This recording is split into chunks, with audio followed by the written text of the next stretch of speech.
Présent à l'actualité, aux États-Unis, les candidats à l'investiture du Parti démocrate sont remontés sur scène hier pour leur dernier débat avant le lancement des élections primaires. Et dès le début, des coups ont été échangés. C'est ce qu'on va voir tout de suite avec David Benaïm. On va les écouter d'abord.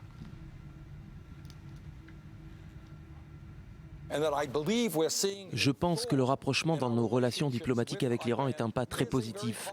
Donc si la question est de savoir si je veux que nos relations continuent en ce sens, la réponse est oui.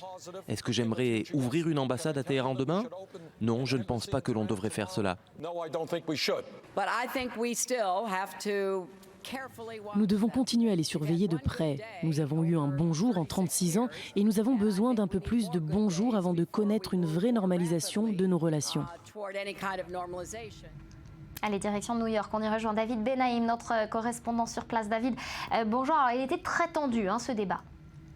Oui, la pression monte côté démocrate et le débat de ce soir est à l'image des enjeux pour les candidats. Bernie Sanders, Hillary Clinton et dans une moindre mesure Martin O'Malley ont débattu sur leurs différends sur 3 sujets fondamentaux au sein du Parti démocrate. D'abord sur le contrôle des armes à feu, Bernie Sanders a voté à plusieurs reprises en tant que sénateur dans le sens des lobbies pour des armes et pour protéger les fabricants d'armes en cas de procès criminel à leur encontre.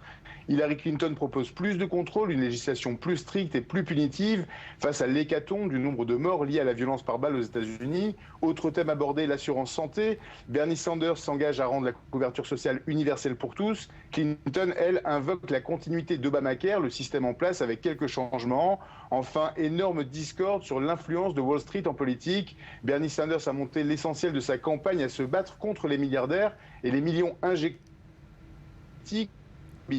Sujet sur lequel Hillary a eu du mal à répondre, elle-même reçu plus de $600 000 pour des frais de conférence payés par la banque Goldman Sachs.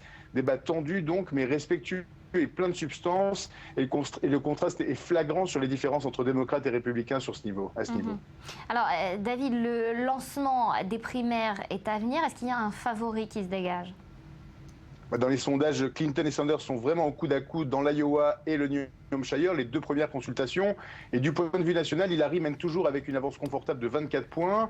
Si l'élection avait lieu aujourd'hui entre l'un des candidats démocrates et Donald Trump, Bernie Sanders remporterait l'élection avec une marge très confortable. Hillary mènerait également la course, mais avec beaucoup plus de difficultés. Les électeurs démocrates ont donc le choix entre Hillary Clinton, la pragmatique, ou Bernie Sanders, l'idéaliste.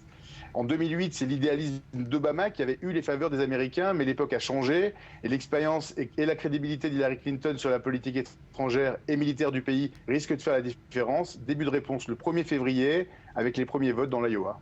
Merci beaucoup David, en direct de New York pour ce point sur ce débat démocrate. On va parler à présent des républicains. Et alors que l'islam aux États-Unis continue d'être remis en cause par Donald Trump, par Ben Carson également, plongé dans une banlieue de Détroit, Hamtramck, dont la population est majoritairement musulmane. Reportage. En 2004, un vote a fait de Hamtramck la première ville aux États-Unis à autoriser l'amplification de l'appel à la prière. Aujourd'hui, cette banlieue de Détroit compte une majorité de musulmans qui contrôlent désormais le conseil municipal.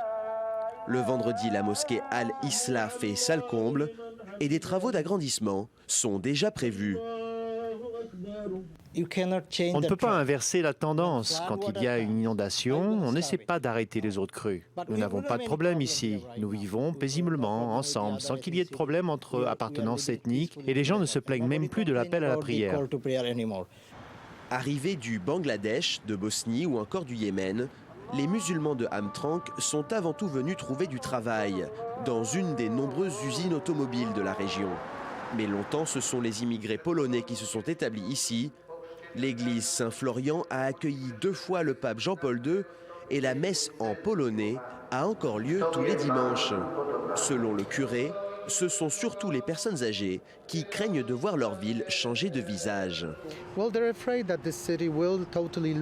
Ils ont peur que la ville perde son identité d'Europe de l'Est, car il n'y a plus beaucoup d'immigrants polonais ou d'Europe de l'Est qui vivent à Hamtramck. La ville va changer, c'est inévitable.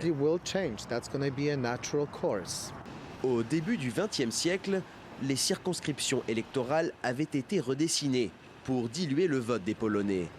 100 ans plus tard, les nouveaux arrivants musulmans ont réussi leur intégration électorale, pour l'instant sans véritable tension.